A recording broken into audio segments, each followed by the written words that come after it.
Bonjour, voici un petit tutoriel pour vous montrer comment démonter le système de Torquemaster Wendalton, donc système à compteur gradué.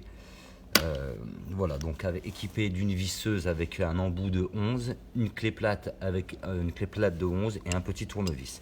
Donc première étape, on ne touche pas au câble, on ne détache pas les câbles de la porte.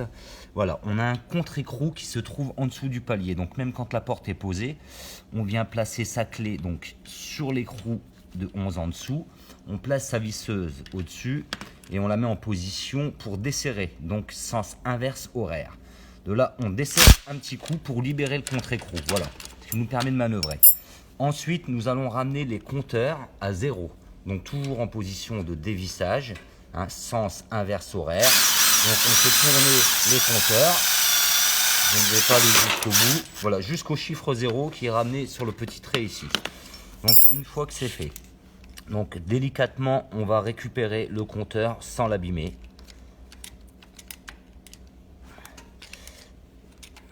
Voilà, c'est pas chose évidente, faut pas trop forcer. On peut avoir la bague, une bague crantée qui fait tourner le compteur qui va venir avec.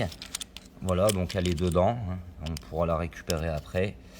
Donc en faisant attention de ne pas l'abîmer, sinon dans le pire des cas, voilà, vous avez un système de clips, vous démontez tout et puis vous faites tout sortir.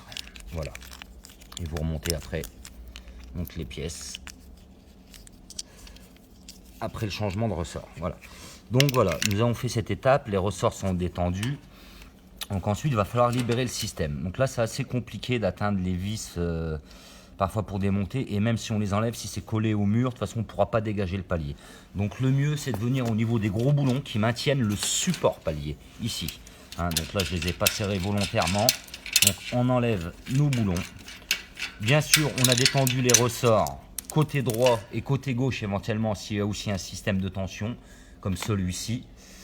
Voilà, donc une fois qu'on a défait notre support du rail, voilà, on va pouvoir lever notre tube et ensuite on va pouvoir venir donc desserrer les petites vis et là donc voilà, enlever le système. Donc vous pouvez voir le contre-écrou là, ce qui nous a permis de ne pas abîmer la vis sans fin en plastique qui se trouve à l'intérieur du palier, très important.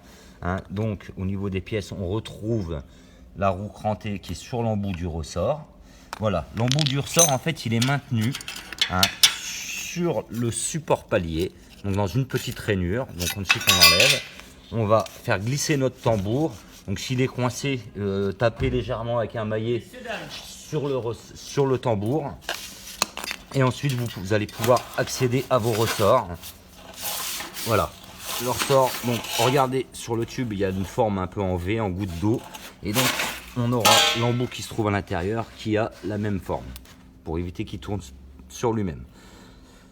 Voilà, et ensuite suivre la notice pour le remontage. Voilà.